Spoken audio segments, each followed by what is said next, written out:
Friends, ಇವತ್ತಿನ ವಿಡಿಯೋಗೆ ನಿಮ್ಮೆಲ್ಲರಿಗೂ ಸ್ವಾಗತ. ಯಾರೆಲ್ಲ RPF SI ಗೆ ಅಪ್ಲಿಕೇಶನ್ ಅನ್ನು ಹಾಕಿ ಎಕ್ಸಾಮ್ ಗಾಗಿ ಕಾಯ್ತಾ ಇದ್ರು ಅವರೆಲ್ಲ ಈಗ ಒಂದು ಖುಷಿ ಪಡುವಂತ ಸುದ್ದಿ ಏನಂತಂದ್ರೆ, ಈಗ 2-3 ದಿನದಿಂದ ಈ ಕಾಲ್ ಲೆಟರ್ ಅಥವಾ ಅಡ್ಮಿಟ್ ಕಾರ್ಡ್ ಡೌನ್ಲೋಡ್ ಆಗ್ತಾ ಇಲ್ಲ ಅಂತ ನೀವೆಲ್ಲರೂ ಲಾಗಿನ್ ಮಾಡಿ ನೋಡ್ತಾ ಇದ್ರಿ.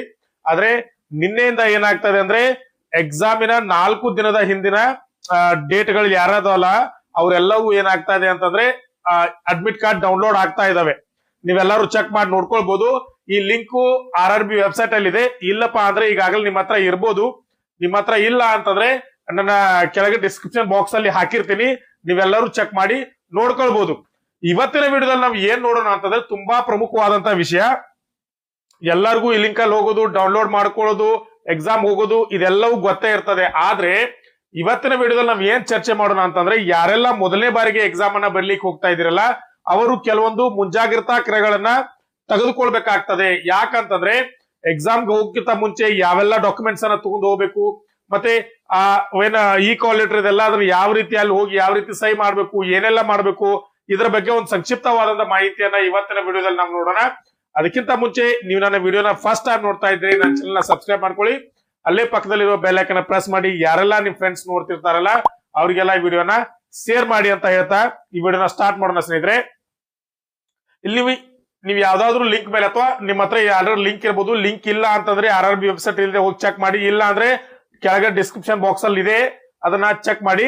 ಇಲ್ಲಿ ಅದ್ರ ಮೇಲೆ ಕ್ಲಿಕ್ ಮಾಡಿದ ತಕ್ಷಣ ಇದೇ ಸೈಟ್ ಗೆ ಬರ್ತದೆ. ಅದು ಬಂದ ತಕ್ಷಣ ನೀವು ಇಲ್ಲಿ ಏನ್ ಮಾಡ್ಬೇಕಂದ್ರೆ ನಿಮ್ ರಿಜಿಸ್ಟ್ರೇಷನ್ ನಂಬರ್ ನ ಆಡ್ ಮಾಡಿ.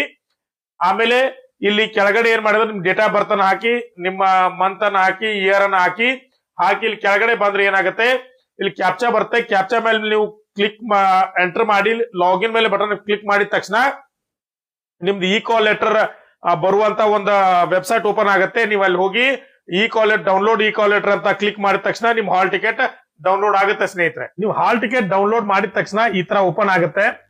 ನೀವು ಫಸ್ಟ್ ಹಾಲ್ ಟಿಕೆಟ್ ಅನ್ನ ನೋಡಿದ ತಕ್ಷಣ ಇದರಲ್ಲಿ 2 ಭಾಗವಾಗಿ ಇದನ್ನ ಏನ್ ಮಾಡಿರ್ತಾರೆ ಅಂತಂದ್ರೆ ಬೇರ್ಪಡಿಸಿರ್ತಾರೆ. ಮೊದಲನೇದು ಏನಿರ್ತದೆ ಅಂತಂದ್ರೆ ಇದು ಕ್ಯಾಂಡಿಡೇಟ್ ಕಾಪಿ. ಇಲ್ಲಿ ಕೆಳಗಡೆ ಏನಿದೆಯಲ್ಲ ಇದು RRB ಕಾಪಿ. ಇಲ್ಲಿ ನಡ್ಕಡೆ ಕಟ್ ಮಾಡುವಂತ ಸಿಂಬಲ್ ಇದೆಯಲ್ಲ, ನೀವು ಬರುವಾಗ ಇದನ್ನ ಕಟ್ ಮಾಡಿ ಒಂದನ್ನ ಅಲ್ಲೇ ನೀವು ಎಕ್ಸಾಮ್ ಸೆಂಟರ್ ಅಲ್ಲೇ ಕೊಟ್ಟು ಬರ್ಬೇಕು, ಒಂದನ್ನ ನಿಮ್ ಹತ್ರ ಕೊಟ್ಟು ಕಳಿಸ್ತಾರೆ. ಯಾಕಂದ್ರೆ ಒಂದು RRB ಹೋಗುತ್ತೆ, ಒಂದು ನಿಮ್ ಹತ್ರ ಇರುತ್ತೆ. ಇವು 2ದನ್ನ ನಾವು ಸಪರೇಟ್ ಆಗಿ ತುಂಬಾ ಡಿಟೇಲ್ ಆಗಿ ನೋಡೋಣ.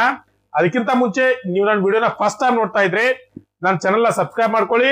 ಹಾಗೆ ಪಕ್ಕದಲ್ಲಿರೋ ಬೆಲ್ ಐಕಾನ್ ಪ್ರೆಸ್ ಮಾಡಿ. ಮತ್ತೆ ನಿಮ್ಗೆ ಯಾರೆಲ್ಲ RPF ಎಕ್ಸಾಮ್ಗೆ ಅಪ್ಲಿಕೇಶನ್ ಹಾಕಿದಲ್ಲ ನಿಮ್ ಫ್ರೆಂಡ್ಸ್ಗೆಲ್ಲ ಶೇರ್ ಮಾಡಿ. ಯಾಕಂತಂದ್ರೆ ಯಾರೆಲ್ಲ ಮೊದಲನೇ ಸಾರಿ ಎಕ್ಸಾಮ್ ಹೋಗ್ತಾ ಇದ್ರಲ್ಲ ಅವರಿಗೆಲ್ಲ ಈ ಮಾಹಿತಿಯನ್ನ ತಿಳ್ಕೊಳ್ಳೋದು ತುಂಬಾ ಏನಾಗಿದೆ ಅಂದ್ರೆ ಇಂಪಾರ್ಟೆಂಟ್ ಆಗಿರ್ತದೆ. ಯಾಕಂತಂದ್ರೆ ಎಕ್ಸಾಮ್ ಅಲ್ಲಿ ಹೋದ ತಕ್ಷಣ ಕನ್ಫ್ಯೂಷನ್ ಆಗೋದಿಲ್ಲ. ಹಾಲ್ ಟಿಕೆಟ್ ಅಲ್ಲಿ ಎಲ್ಲೆಲ್ಲಿ ಸಹಿ ಮಾಡ್ಬೇಕು, ಯಾವ್ದನ್ನ ಬರಿಬೇಕು, ಮತ್ತೆ ಯಾವಾಗ ಬರಿಬೇಕು, ಅದಕ್ಕೆ ಟೈಮಿಂಗ್ ಯಾವಾಗ ಕೊಡ್ತಾರೆ, ಇದನ್ನೆಲ್ಲ ತುಂಬಾ ಡಿಟೇಲ್ ಆಗಿ ಈ ವಿಡಿಯೋದಲ್ಲಿ ಹೇಳ್ತೀನಿ.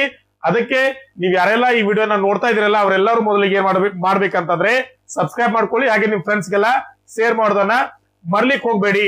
ಮತ್ತೆ ಇನ್ನೊಂದು ಇಂಪಾರ್ಟೆಂಟ್ ವಿಷಯ ಏನಂತಂದ್ರೆ, ಇದ್ರ ಬಗ್ಗೆ ಒಂದು ಏನು 2ನೇ ತಾರೀಕು ನೀವು ಎಕ್ಸಾಮ್ ಬರ್ಲಿಕ್ಕೆ ಹೋಗ್ತಾ ಇದ್ರಲ್ಲ ಅದೇ ಸೇಮ್ ತರದಾದಂತ ಒಂದು ಮಾದರಿ ಪರೀಕ್ಷೆಯನ್ನ RRB ಅವರು ತಮ್ಮ ವೆಬ್ಸೈಟ್ ಅಲ್ಲಿ ಬಿಟ್ಟಿದ್ದಾರೆ. ನೀವು ಏನ್ ಎಕ್ಸಾಮ್ ನೀವು ಅವತ್ತೇನು 2ನೇ ತಾರೀಕು ಕಂಪ್ಯೂಟರ್ ಬೇಸ್ಡ್ ಟೆಸ್ಟ್ ಬಿಡ್ತಿದ್ರಲ್ಲ ಅದೇ ರೀತಿಯ ಎಕ್ಸಾಮ್ ಅನ್ನ RRB ತನ್ನ ವೆಬ್ಸೈಟ್ ಅಲ್ಲಿ ಕೊಟ್ಟಿದೆ.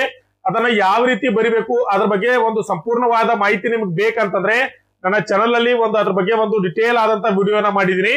ಅದನ್ನ ನೀವು ಹೋಗಿ ಏನ್ ಮಾಡ್ಬೋದು, ಚೆಕ್ ಅನ್ನ ಮಾಡ್ಕೊಳ್ಬಹುದು. ಚೆಕ್ ಮಾಡ್ಕೊಂಡು ಎಕ್ಸಾಮ್ ಅನ್ನ ಬರಿಬಹುದು ಸ್ನೇಹಿತರೆ. ಹಾಗಾದ್ರೆ ಇವತ್ತಿನ ವಿಡಿಯೋನ ನಾವು ನೋಡೋಣ ಬನ್ನಿ. ಏನಪ್ಪಾ ಅಂತಂದ್ರೆ ಇಲ್ಲಿ ಮೊದಲನೇಗೆ ರೂಲ್ ನಂಬರ್ ನ ಕೊಟ್ಟಿರ್ತಾರೆ, 2ನೇದು ನಿಮ್ ರಿಜಿಸ್ಟ್ರೇಷನ್ ನಂಬರ್ ಕೊಟ್ಟಿರ್ತಾರೆ, 3ನೇದು ನಿಮ್ ಹೆಸರು ಇರ್ತದೆ, 4ನೇದು ಏನಿರ್ತದೆ ಅಂತಂದ್ರೆ ನಿಮ್ಮ ಆಧಾರ್ ಕಾರ್ಡ್ ಇದೆಯೋ ಇಲ್ಲ ಅಂತ ಕೊಟ್ಟಿರ್ತಾರೆ. ಇಲ್ಲಿ ನಿಮ್ ಮುಂದ್ಗಡೆ ಏನ್ ಕೊಟ್ಟಿರ್ತಾರೆ ಅಂದ್ರೆ ಫೋಟೋ ಇರ್ತದೆ. ಇಲ್ಲಿ ಆ ರೀತಿ ಕೆಳಗಡೆ ಬಂದ್ರೆ ಅಂತಂದ್ರೆ ಇಲ್ಲಿ ನಿಮ್ಮ ಎಕ್ಸಾಮ್ ಸೆಂಟರ್ ಯಾವಾಗಿದೆ ಅಂತ ಕೊಟ್ಟಿರ್ತಾರೆ. ಇಲ್ಲಿ ಕೆಳಗಡೆ ಡೇಟ್ ಇರ್ತದೆ, ನಿಮ್ ಶಿಫ್ಟ್ 1, 2, 3 ಅಂತ ಇರ್ತದೆ. ಶಿಫ್ಟ್ 1ನೇದು ಇತ್ತಂದ್ರೆ 7ವರೆಗೆ ನೀವು ಅಲ್ಲೇ ಇರಬೇಕು. ಶಿಫ್ಟ್ 2 ಇತ್ತಂದ್ರೆ 11 ಗಂಟೆಗೆ ಸ್ಟಾರ್ಟ್ ಆಗ್ತದೆ. ಶಿಫ್ಟ್ 3 ಇತ್ತಂತಂದ್ರೆ 2ವರೆಗೆ ನೀವು ಏನಿರ್ತಂದ್ರೆ ರಿಪೋರ್ಟಿಂಗ್ ಟೈಮ್ ಅನ್ನ ಕೊಟ್ಟಿರ್ತಾರೆ. ಇಲ್ಲಿ ಕೆಳಗಡೆ ತೋರಿಸ್ತೀನಿ ಆಮೇಲೆ. ಇನ್ನು ಇಲ್ಲಿ ಕೆಳಗಡೆ ಏನಿದ್ರೆ ನೀವು ಲ್ಯಾಂಗ್ವೇಜ್ ಅನ್ನ ಕೊಟ್ಟಿರ್ತಾರೆ. ನೀವು ಯಾವ ಲ್ಯಾಂಗ್ವೇಜ್ ಅಲ್ಲಿ ಎಕ್ಸಾಮ್ ಅನ್ನ ಬರಿತಿದ್ರಿ ಇದನ್ನ ಮೊದಲನೇಗೆ ಚೆಕ್ ಮಾಡ್ಕೊಳ್ಬೇಕು. ಯಾಕಂದ್ರೆ ಇಲ್ಲಿ ಮಿಸ್ಟೇಕ್ ಆಗಿತ್ತಂದ್ರೆ ನೀವು ಅಲ್ಲಿ ಹೋಗಿ ಯಾವುದೇ ರೀತಿಯ ಚೆಕ್ ಮಾಡಿದ್ರು ಲ್ಯಾಂಗ್ವೇಜ್ ಚೇಂಜ್ ಆಗೋದಿಲ್ಲ. ನೀವು ಅಪ್ಲಿಕೇಶನ್ ಹಾಕುವಾಗ ಯಾವ ಲ್ಯಾಂಗ್ವೇಜ್ ಅನ್ನು ಹಾಕಿರ್ತೀರಾ ಅದೇ ಇಲ್ಲಿ ಬಂದಿರ್ತದೆ. ಇನ್ನು ಕೆಳಗಡೆ ಬಂದ್ರೆ ಕ್ಯಾಂಡಿಡೇಟ್ ಸಿಗ್ನೇಚರ್ ಅಂತ ಕೊಟ್ಟಿದ್ದಾರೆ. ಈ ಕ್ಯಾಂಡಿಡೇಟ್ ಸಿಗ್ನೇಚರ್ ನ ಏನ್ ಮಾಡ್ಬೇಕಂತಂದ್ರೆ ನೀವು ಅಲ್ಲೇ ಎಕ್ಸಾಮ್ ಸೆಂಟರ್ ಅಲ್ಲೇ ಹೋಗಿ ಮಾಡ್ಬೇಕು. ಯಾವುದನ್ನು ಸಹ ಮೊದಲಿಗೆ ಮಾಡ್ಕೊಂಡು ಹೋಗ್ಲಿಕ್ಕೆ ಹೋಗ್ಬೇಡಿ. ಆ ತಪ್ಪನ್ನ ದಯವಿಟ್ಟು ಮಾಡ್ಲಿಕ್ಕೆ ಹೋಗ್ಬೇಡಿ. ಯಾಕಂದ್ರೆ ನಿಮ್ಗೆ ಅದಕ್ಕೆ ಟೈಮ್ ಕೊಡ್ತಾರೆ. ಟೈಮ್ ಕೊಟ್ಟಾಗ ನೀವು ಅಲ್ಲೇ ಹೋಗಿ ಏನ್ ಮಾಡ್ರಿ ಅಂತಂದ್ರೆ ಪ್ರತಿಯೊಂದನ್ನು ತುಂಬಬೇಕು. ಇಲ್ಲಿ ಎರಡನೇದು ಏನಿದೆ ಅಂದ್ರೆ ನಿಮ್ಮ ಸೂಪರ್ವೈಸರ್ ಇರ್ತಾರಲ್ಲ ಅವ್ರು ಏನ್ ಮಾಡ್ತಾರೆ, ಇಲ್ಲಿ ಸಿಗ್ನೇಚರ್ ನ ಮಾಡ್ತಾರೆ. ಫಸ್ಟ್ ನೀವು ಸಿಗ್ನೇಚರ್ ನ ಮಾಡ್ಬೇಕು, ಆಮೇಲೆ ಈ ಸಿಗ್ನೇಚರ್ ನ ಅವ್ರು ಮಾಡ್ತಾರೆ. ಇದು ಮೊದಲನೇ ಕಾಪಿ ಆಯ್ತು. ಇನ್ನು ಎರಡನೇ ಇಂಪಾರ್ಟೆಂಟ್ ಕಾಪಿ ಯಾವ್ದಂದ್ರೆ ಎರಡನೇ ಕಾಪಿ ಬರ್ತದೆ. ಇದನ್ನು ಸ್ವಲ್ಪ ಸೂಕ್ಷ್ಮವಾಗಿ ಗಮನಿಸಿ. ಇಲ್ಲಿ ಮೇಲ್ಗಡೆ ನಿಮ್ ರೂಲ್ ನಂಬರ್ ಕೊಟ್ಟಿರ್ತಾರೆ, ನಿಮ್ ರಿಜಿಸ್ಟ್ರೇಷನ್ ನಂಬರ್ ಇರ್ತದೆ, ಮತ್ತೆ ಡೇಟ್ ಇರ್ತದೆ, ಹಾಗೆ ಇಲ್ಲಿ ಲ್ಯಾಂಗ್ವೇಜ್ ಇರ್ತದೆ. ಇವೆಲ್ಲವನ್ನ ಕೊಟ್ಟಿರ್ತಾರೆ. ಇಲ್ಲಿ ಮೊದಲನೇಗೆ ನಿಮ್ಗೆ ತಿಳ್ಕೊಳ್ಬೇಕಾದಂತಂದ್ರೆ ನೀವು ಎಕ್ಸಾಮ್ಗೆ ಹೋಗುವಾಗ 2 ಡಾಕ್ಯುಮೆಂಟ್ಸ್ ಅನ್ನ ಒಯ್ಲೇಬೇಕು. ಏನು, ಒಂದೇದ್ದು ನಿಮ್ಮ ಆಧಾರ್ ಕಾರ್ಡ್ ಅನ್ನ ಕಂಪಲ್ಸರಿ ಒಯ್ಲೇಬೇಕು. ಯಾಕಂತಂದ್ರೆ ನೀವು ಎಕ್ಸಾಮ್ಗೆ ಎಂಟರ್ ಆದ ತಕ್ಷಣ ಏನ್ ಮಾಡ್ತಾರೆ ಅಂದ್ರೆ ಫಸ್ಟ್ ಗೆ ನಿಮ್ದು ಏನ್ ಮಾಡ್ತಾರೆ ಅಂದ್ರೆ ಬಯೋಮೆಟ್ರಿಕ್ ಅಲ್ಲಿ ಎಂಟರ್ ಮಾಡ್ಕೋತಾರೆ. ಅಂದ್ರೆ ನಿಮ್ಮ ಆಧಾರ್ ಕಾರ್ಡ್ ಮೂಲಕ ನಿಮ್ ಬಯೋಮೆಟ್ರಿಕ್ ಅಲ್ಲಿ ಎಂಟರ್ ಮಾಡ್ಕೋತಾರೆ. ಎರಡನೇದು ಇನ್ನೊಂದು ಏನಾದ್ರು ನಿಮ್ ಫೋಟೋ ಇರುವಂತ ಕಾಪಿಯನ್ನ ಒಯ್ಬೇಕು. ನಿಮ್ದು ಪ್ಯಾನ್ ಕಾರ್ಡ್ ಆಗಿರ್ಬೋದು, ಅಥವಾ ನಿಮ್ ಸ್ಕೂಲ್ ನಿಮ್ ಕಾಲೇಜ್ ಹೋಗುವಂತ ಯಾವ್ದಾದ್ರು ನಿಮ್ ID ಕಾರ್ಡ್ ಆಗಿರ್ಬೋದು, ಅಥವಾ ಪಾಸ್ಪೋರ್ಟ್ ಆಗಿರ್ಬೋದು, ಯಾವ್ದಾದ್ರು ನಿಮ್ ಫೋಟೋ ಇರುವಂತ ಒಂದು ಕಾಪಿಯನ್ನ ಒಯ್ಲೇಬೇಕು. ಇನ್ನೊಂದ್ ಏನಪ್ಪಾ ಅಂತಂದ್ರೆ ನೀವು ಫೋಟೋ ಹಚ್ಲಿಕ್ಕೆ ಹೇಳ್ತಾರೆ. ಪಾಸ್ಪೋರ್ಟ್ ಸೈಜ್ ಫೋಟೋ ಹಚ್ಬೇಕು. ಇಲ್ಲಿ ಯಾವ ತರ ಇರ್ಬೇಕಪ್ಪ ಅಂದ್ರೆ ನೀವು ಅಪ್ಲಿಕೇಶನ್ ಹಾಕುವಾಗ ಯಾವ ಫೋಟೋ ಕೊಟ್ಟಿರ್ತಾರಲ್ಲ ಅದೇ ಫೋಟೋ ಇಲ್ಲಿ ಹಚ್ಚಿದ್ರೆ ತುಂಬಾ ಒಳ್ಳೇದು. ಆ ಫೋಟೋ ಇಲ್ಲಿ ಹಚ್ಚಿ ಯಾವಾಗ ಇದನ್ನೆಲ್ಲ ಮಾಡ್ಬೇಕು, ಎಕ್ಸಾಮ್ ಸೆಂಟರ್ ಅಲ್ಲೇ ಹೋಗಿ ಮಾಡ್ಬೇಕು. ಇನ್ ಕೆಳಗಡೆ ಬಂದ್ರೆ ನಿಮ್ದು ರಿಪೋರ್ಟಿಂಗ್ ಟೈಮ್ ಅನ್ನ ಕೊಟ್ಟಿರ್ತಾರೆ.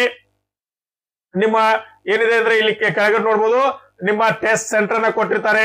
ಆ ಕಮ್ಯುನಿಟಿ ಯಾವ್ದು ಕಮ್ಯುನಿಟಿಯಲ್ಲಿ ಸೇರಿರ್ತಾರೆ, ನೀವು SC ST ಆದ್ರೆ ನಿಮ್ಗೆ ಏನೋ ಟ್ರಾವೆಲಿಂಗ್ ಫೆಸಿಲಿಟೀಸ್ ಕೊಟ್ಟಿರ್ತಾರೆ. ಅದನ್ನ ನೀವು ಮೊದಲನೇ ಒಂದು ಲೆಟರ್ ಬಿಟ್ಟಿದ್ರೆ ನೀವು ಆ ಲೆಟರ್ ನ ನೋಡಿದ್ರೆ ನೀವು ಪಾಸ್ ಅನ್ನ ರಿಸರ್ವೇಶನ್ ಮಾಡಿಸ್ಕೊಂಡು ಏನ್ ಮಾಡ್ಬೋದು, ಎಕ್ಸಾಮ್ ಹೋಗಿ ಎಕ್ಸಾಮ್ ಅನ್ನ ಬರಿಬಹುದು. ಇಲ್ಲಿ ಕೆಳಗಡೆ ಕೊಟ್ಟಿದ್ದಾರೆ ನೋಡ್ಲಿ, ಅಂದ್ರೆ ನಿಮ್ಮ ಹ್ಯಾಂಡ್ ರೈಟಿಂಗ್, ನಿಮ್ಮ ಓನ್ ಆದಂತ ಹ್ಯಾಂಡ್ ರೈಟಿಂಗ್ ಅಲ್ಲೇ ಇದನ್ನ ಏನ್ ಮಾಡ್ಬೇಕಂತ ಇದ್ರಲ್ಲಿ ಕಾಪಿ ಮಾಡ್ಬೇಕು. ನಿಮ್ಮ ಎಕ್ಸಾಮ್ ಸೆಂಟರ್ ಅಲ್ಲಿ ಹೇಳ್ತಾರೆ, ಎಲ್ಲವನ್ನ ನಿಮ್ಗೆ ಏನ್ ಮಾಡ್ತಾರೆ, ಇಂಟಿಮೇಶನ್ ಕೊಡ್ತಾರೆ. ಯಾವಾಗ ಲಾಗಿನ್ ಆಗ್ಬೇಕು, ಮತ್ತೆ ಯಾವಾಗ ಇದನ್ನ ಬರಿಬೇಕು. ನೀವು ಇದನ್ನ ತೋರಿಸಿ ಹೇಳ್ತೀನಿ, ಒಂದ್ ನಿಮಿಷ ನಮ್ಗೆ ಕರೆಕ್ಟ್ ಆಗಿ ಗೊತ್ತಾಗ್ತದೆ. ಇಲ್ಲಿ ನೋಡ್ಲಿ, ನಿಮ್ ರಿಪೋರ್ಟಿಂಗ್ ಟೈಮಿಂಗ್ ಏನಿದೆ ಅಂತಂದ್ರೆ 7:30 ಇದೆ. 7:30ಗೆ ನೀವ್ ಏನಿರ್ಬೇಕು ಅಲ್ಲಿ ರಿಪೋರ್ಟಿಂಗ್ ಆಗ್ಬೇಕು. 8:00ಗೆ ಗೇಟ್ ಕ್ಲೋಸ್ ಆಗ್ತದೆ. 8:30 ಮೇಲೆ ಹೋದವರು ಯಾರನ್ನ ಕರ್ಕೊಳ್ಳೋದಿಲ್ಲ. ಇನ್ನು 9 ಗಂಟೆಗೆ ಎಕ್ಸಾಮ್ ಸ್ಟಾರ್ಟ್ ಅಪ್ಪ ಅಂದ್ರೆ ಇನ್ನು ಅರ್ಧ ತಾಸ್ ಟೈಮಿಂಗ್ ಅಲ್ಲಿ ಏನ್ ಮಾಡ್ತಾರೆ ಅಂತಂದ್ರೆ ಅವರು ಈ ಲಾಗಿನ್ ಯಾವ ರೀತಿ ಮಾಡ್ಬೇಕು, ಮತ್ತೆ ಯಾವ ರೀತಿ ಬರಿಬೇಕು, ಯಾವ ರೀತಿಯ ನಿಮ್ ಪಾಸ್ವರ್ಡ್ ಇದೆ, ಇದನ್ನೆಲ್ಲ ಏನ್ ಮಾಡ್ತಾ ಇದ್ರೆ ನಿಮ್ಗೆ ಇಂಟಿಮೇಶನ್ ಕೊಡ್ತಾರೆ. ಅರ್ಧ ಗಂಟೆ ಟೈಮಿಂಗ್ ಇರ್ತದೆ. ಇಲ್ಲಿ ತಲೆ ಕೆಡ್ಸ್ಕೊಳಕ್ ಹೋಗ್ಬೇಡಿ.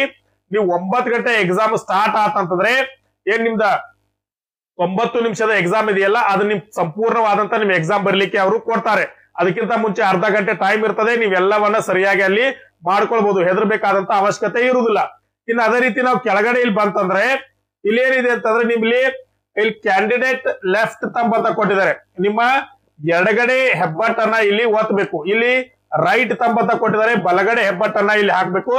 ಇಲ್ಲಿ ಕ್ಯಾಂಡಿಡೇಟ್ ಸಿಗ್ನೇಚರ್ ಅಂತ ಇದೆ. ಕ್ಯಾಂಡಿಡೇಟ್ ಸಿಗ್ನೇಚರ್ ನ ನೀವು ಎಲ್ಲವನ್ನ ನೀವು ಎಕ್ಸಾಮ್ ಸೆಂಟರ್ ಅಲ್ಲೇ ಹೋಗಿ ಮಾಡ್ಬೇಕು. ಯಾವುದನ್ನ ದಯವಿಟ್ಟು ಮೊದಲಿಗೆ ಮಾಡ್ಕೊಂಡು ಹೋಗ್ಲಿಕ್ಕೆ ಹೋಗ್ಬೇಡಿ. ಇಲ್ಲಿ ಸೂಪರ್ವೈಸರ್ ಸಿಗ್ನೇಚರ್ ಇರ್ತದೆ. ಇಷ್ಟೊಂದು ಮಾಹಿತಿಯನ್ನ ಇದ್ರಲ್ಲಿ ನೀವು ಏನ್ ಮಾಡ್ಬೋದು, ಎಕ್ಸಾಮ್ ಸೆಂಟರ್ ಅಲ್ಲೇ ತುಂಬಬೇಕು. ಹೋಗುವಾಗ ಜಸ್ಟ್ ಇದ್ರದೊಂದು ಏನಂದ್ರೆ ನೀವು ಫೋಟೋ ಕಾಪಿಯನ್ನ ತಗೊಂಡು ಖಾಲಿ ಆದಂತ ಫೋಟೋ ಕಾಪಿಯನ್ನ ಮಾತ್ರ ತಗೊಂಡ್ ಹೋಗ್ಬೇಕು. ಯಾವುದನ್ನ ತುಂಬಲಿಕ್ಕೆ ಹೋಗ್ಬಾರ್ದು. ಯಾಕಂದ್ರೆ ಆ ತಪ್ಪನ್ನ ಮಾಡ್ಲಿಕ್ಕೆ ಹೋಗ್ಬಾರ್ದು. ಯಾಕಂದ್ರೆ ಅವರು ಅಪೋಸ್ ಅನ್ನ ಮಾಡ್ಬೋದಲ್ಲಿ. ಆದ್ರಿಂದ ದಯವಿಟ್ಟು ಯಾರು ಆ ತಪ್ಪನ್ನ ಮಾಡ್ಲಿಕ್ಕೆ ಹೋಗ್ಬೇಡಿ. ಖಾಲಿ ಆದಂತ ಒಂದು ನೀವು ಈ 3 ಕಾಗದ ಅಂತ ತಗೊಂಡು ಹೋಗ್ಲೇಬೇಕು. ಒಂದನೇದ್ದು ಈ ಕಾಲ್ ಲೆಟರ್ ತಗೋಬೇಕು. ಎರಡನೇದ್ದು ಆಧಾರ್ ಕಾರ್ಡ್ ಒರಿಜಿನಲ್ ತಗೋಬೇಕು. ದಯವಿಟ್ಟು ಎಲ್ಲರೂ ಆಧಾರ್ ಕಾರ್ಡ್ ಒರಿಜಿನಲ್ ತಗೊಳ್ರಿ. ಇನ್ನೊಂದು ಯಾವ್ದಾದ್ರು ನಿಮ್ಮದ ಫೋಟೋ ಏನೋ ಒಂದು ಫೋಟೋ ಇರುವಂತ ಒರಿಜಿನಲ್ ಐಡೆಂಟಿ ಪ್ರೂಫ್ ಅನ್ನ ತಗೊಂಡು ಹೋಗ್ಲೇಬೇಕು. ಇಲ್ಲಿ ಕಂಪಲ್ಸರಿ ಆಗಿ ಕೊಟ್ಟಿದ್ದಾರೆ ನೋಡಿ, ಓದ್ರಿ ಸರಿಯಾಗಿ. ಇಲ್ಲಿ ಕೊಟ್ಟಿದ್ದಾರೆ ನೋಡ್ಲಿ, ಆಧಾರ್ ಕಾರ್ಡ್ ಅನ್ನ ಕಂಪಲ್ಸರಿ ಆಗಿ ತರಲೇಬೇಕು. ಇಲ್ಲಿ ನೋಡ್ಲಿ, ಫೋಟೋ ಕಾಪಿ ಅಲೌವ್ ಇರುದಿಲ್ಲ. Photocopy of the ID proof will not be allowed. ಅಂದ್ರೆ ಯಾವ್ದಾದ್ರು ಜೆರಾಕ್ಸ್ ಹೋದ್ರೆ ಅವ್ರು ಏನ್ ಮಾಡೋದಿಲ್ಲ, ಅಲೌವ್ ಅನ್ನ ಮಾಡುದಿಲ್ಲ. ಒರಿಜಿನಲ್ಲೇ ನಿಮ್ ಏನಿರ್ಬೇಕು ಡಾಕ್ಯುಮೆಂಟ್ಸ್ ಅನ್ನ ತಗೊಂಡ್ ಬರ್ಬೇಕಂತ ಹೇಳ್ತಾರೆ. ಅದೇ ರೀತಿ ಇಲ್ಲಿ ಕೆಳಗಡೆ ಕೊಡ್ತಾರೆ, ನಿಮ್ ಮೊಬೈಲ್ ಫೋನ್ ಆಗಿರ್ಬೋದು, ಗೆಸ್ಟೆಡ್ ವಾಚ್ ಆಗಿರ್ಬೋದು, ಯಾವುದೇ ರೀತಿಯನ್ನ ಏನ್ ಮಾಡೋದು ಅಲೌಡ್ ಆಗುದಿಲ್ಲ ಅಂತ ಬರ್ತಾರೆ. ಇದನ್ನೆಲ್ಲ ಒಂದ್ಸಲ ಸರಿಯಾಗಿ ಓದ್ಕೊಡ್ರಿ. ಇಷ್ಟೇ ಇದ್ರದ್ದು ಇಂಪಾರ್ಟೆನ್ಸ್ ಇರ್ತದೆ. ಆದ್ರೆ ಮೊದಲನೇದಾಗಿ ಇದನ್ನ ಏನ್ ನೀವು ಕಾಫಿ ಇದೆಯಲ್ಲ, ಇದನ್ನ ಸ್ವಲ್ಪ ಸರಿಯಾಗಿ ಅರ್ಥ ಮಾಡ್ಕೊಡ್ರಿ. ಇದನ್ನ ಈ ರೀತಿ ಎಕ್ಸಾಮ್ ನೀವು ಹೋದ್ರೆ ತುಂಬಾ ಸರಿಯಾಗಿರ್ತದೆ. ಇದಾಗಿತ್ತು ಸ್ನೇಹಿತರೆ ಇವತ್ತಿನ ವಿಡಿಯೋ. ಈ ವಿಡಿಯೋ ನಿಮ್ಗೆ ಇಷ್ಟ ಆಗಿತ್ತು ಅಂತಂದ್ರೆ ನನ್ನ ಚಾನೆಲ್ ಸಬ್ಸ್ಕ್ರೈಬ್ ಮಾಡ್ಕೊಳ್ಳಿ. ಹಾಗೆ ಪಕ್ಕದಲ್ಲಿರೋ ಬೆಲ್ ಐಕನ್ ಪ್ರೆಸ್ ಮಾಡಿ ನಿಮ್ ಫ್ರೆಂಡ್ಸ್ ಗೆಲ್ಲ ಶೇರ್ ಮಾಡಿ ಅಂತ ಹೇಳ್ತಾ ಇವತ್ತಿನ ವಿಡಿಯೋನ ಮುಗಿಸೋಣ ಸ್ನೇಹಿತರೆ. ನಮಸ್ಕಾರ.